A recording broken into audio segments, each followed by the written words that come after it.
called for Jerusalem. I am right now serving Nebuchadnezzar, but I'm called for Jerusalem. And he would kneel down and he would pray towards Jerusalem. He would pray towards his destiny. He would pray. And the enemy could not tolerate. You know, they tolerated his wisdom. They tolerated everything. They could not tolerate even his blessings. The fact that he was the prime minister. Everything the enemy was okay with it. The one thing that the enemy did not like was his prayer.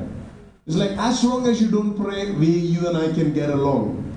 As long as you can pray, you will never have to see the den of lions. As long as you don't pray, you don't need to.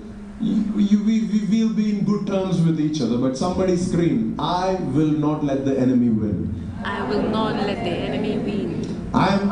You and I, we don't need to compromise on our prayer lives just to escape the den of the lions. If we are willing to pray even when it doesn't feel like it, if we are willing to shout even when you don't understand what is coming out of it, even if you are willing to sacrifice your time and remain on your knees, even when you don't enjoy it, there are doors that are opening for you. And there are mouths of lions that are going to shut for you. There is favor that is coming for you that you will not have any explanation for. And that time you'll be wondering, what did I do to deserve this? Hey, that's when you should remember, hey, there was a season in your life when you prayed, where every time you prayed, it was like seeds that were being sown. You didn't know it was seeds, but it was seeds that were being sown. And in the right time, the harvest will come. In the right time, you will see the results of those seeds that you're sowing right now. Amen. You know, it's like a hen that sits on the chicken. Do you have hens here in Kenya? A lot? Okay. Do they sit on the egg? Yes. They do the brood up. And do you see the color of the egg change when the hen is sitting? No. So will you go and tell the hen, dear hen, what is this? You've been sitting for 2 days. Nothing. The egg has not grown up. The color of the egg is not changing. Nothing is happening, hen. Just give up. But the hen knows better than you and us. The hen knows, hey, on the outside, it doesn't look like anything is changing, but on the inside, there is life. But on the inside, there is a baby that is beginning to fly, that is beginning to use her wings. Before you know, this baby is going to come out. Before you know, I'm going to see the results of me sitting on this egg. Somebody say, I'm going to continue to sit on my egg. Till I see my results. Till I see my results. Till I see my results. I will not give up. Because I am a man of war. We are not a man. We are not the cowards that will give up when things don't show up the way we wanted. We are men and women of war. Amen? What is the first thing that we learned about David? He was a worshipper. The second thing was that he was a brave warrior. The third was that he is a man of war. And this is the next thing. It says, he has good judgment. The other translation says, he was prudent to speak. His speech was very prudent, very wise. The way he spoke was very good. It was not only his worship that attracted, the king to him. It was not only his bravery that prepared him for the battle. It was not only the fact that he was trained for war that prepared him. It was also that he was good in his conversation. I'll talk about this a little more next time, on Sunday probably. But the Bible says he was prudent. He was prudent to speak. He was good at conversations. He knew when to shut his mouth. And he knew when to speak. What does the Bible say? Be slow to speak. Is that what it says? Be quick to listen and be slow to speak. Because all kinds of animals you can tame. There is one thing that we find difficult to tame, which is our tongue. If only we learn how to speak.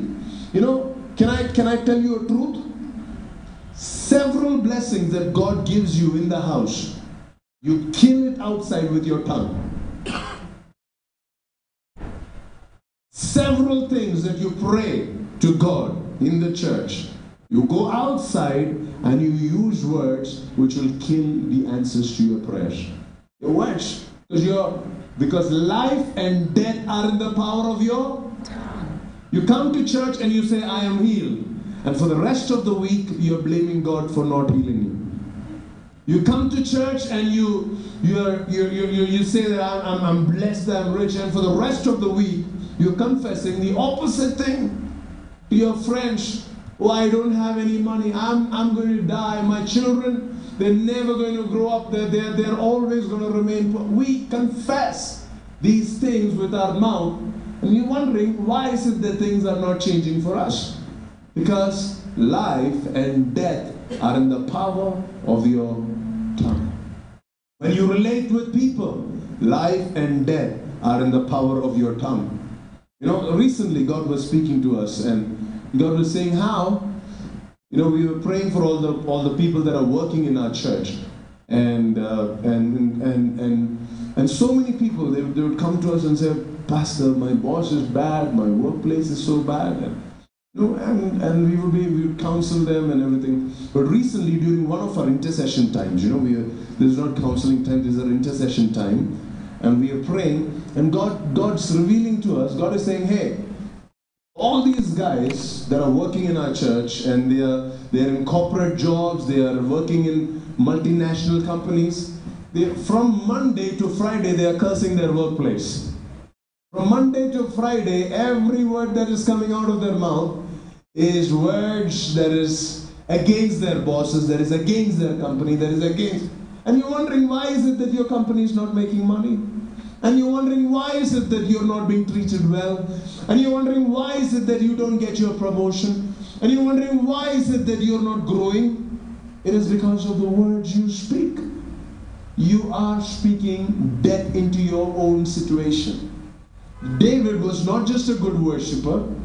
He was not just a brave man. He was not just a man of war. He was a man prudent. Everybody say prudent. Prudent. Prudent in speech, prudent in conversations. He knew what to speak. He knew what not to speak. He knew who I cannot attack.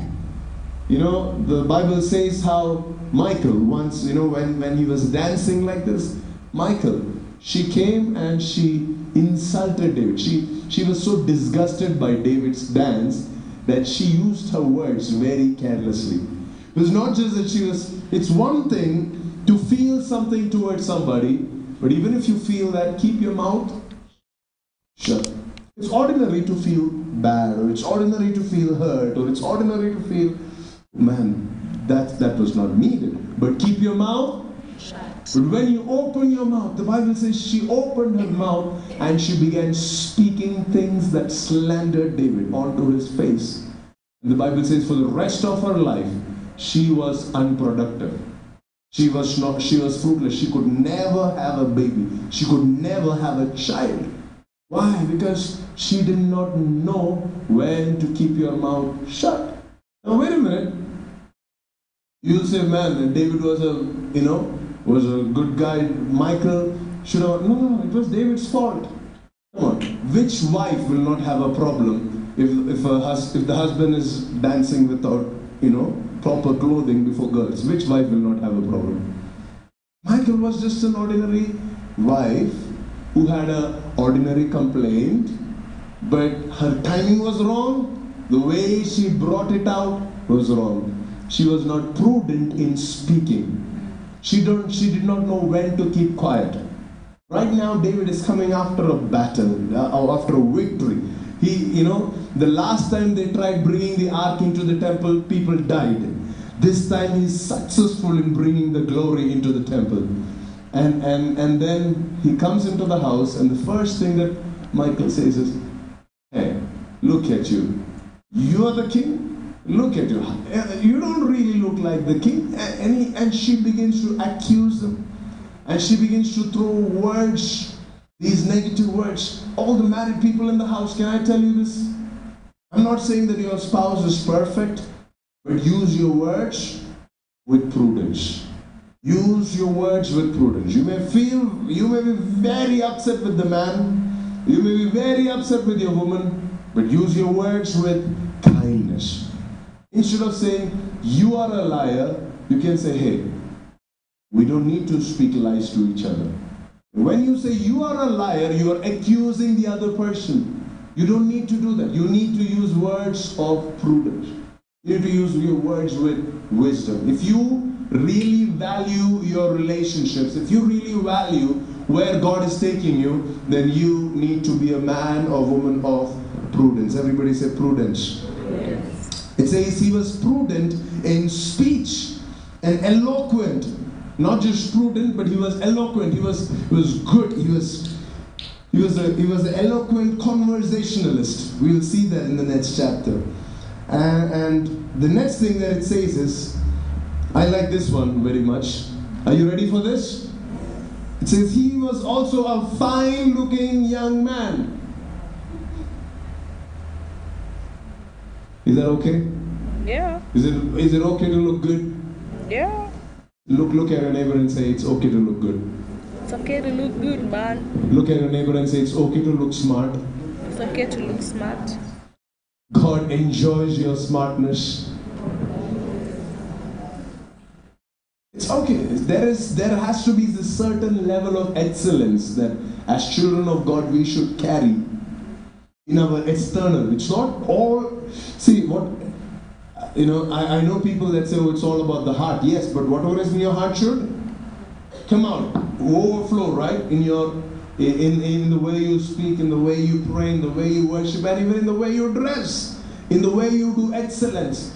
I like the story from Solomon's time. The Bible says the queen of Sheba, she came to Solomon's palace, and she observed what? Not Solomon's wisdom. She observed the curtains. She observed the vessels. She observed the chairs, the throne. She observed how everything was put into place.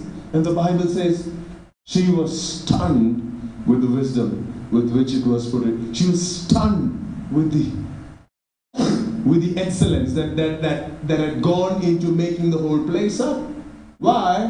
Because Solomon was a man of excellence. He was very serious about what he was doing. He did not take